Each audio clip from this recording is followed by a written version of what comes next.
Michelangelo di Simoni, born on the 6th of March 1475 and died on the 18th of February 1564. Commonly known as Michelangelo, was an Italian Renaissance sculptor, painter, architect, poet, and engineer who exerted an unparalleled influence on the development of Western art. Despite making few forays beyond the arts, his versatility in the disciplines he took was of such a high order. Michelangelo was considered the greatest artist living in his lifetime, and ever since then he has been held to be one of the greatest artists of all time.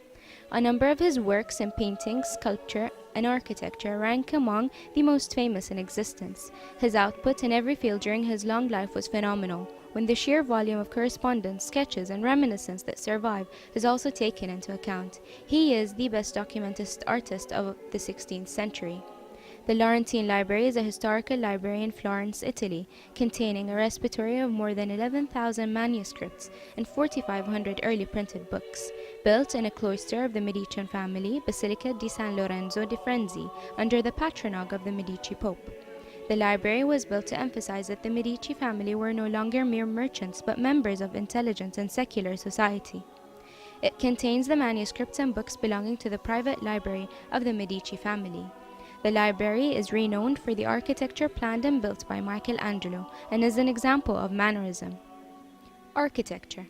The Laurentine Library was commissioned in 1523 and construction began in 1525. However, when Michelangelo left Florence in 1534, only the walls of the reading room were complete. It was then continued by Tribolo, Vasari, and Amonti, based on plans and verbal instructions from Michelangelo.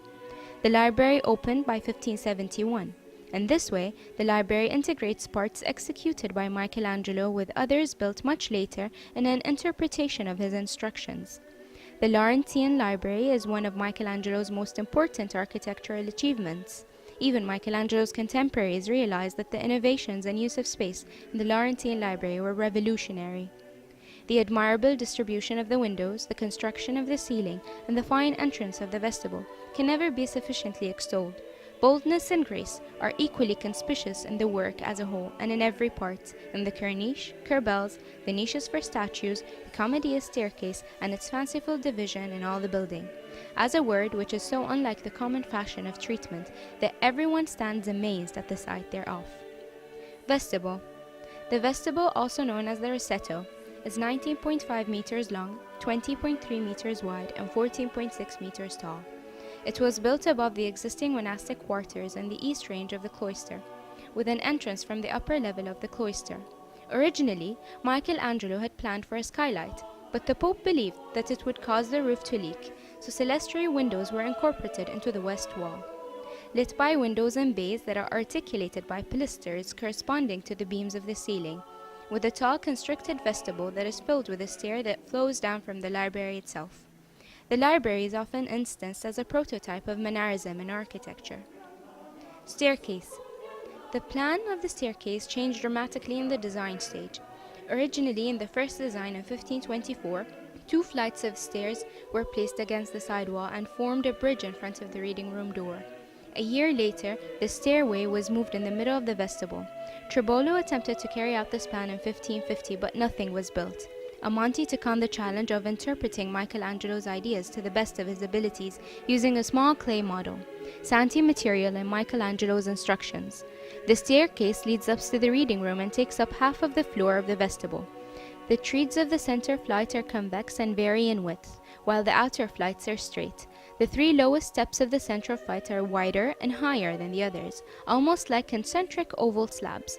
As the stairway descends, it divides into 3 flights. The reading room.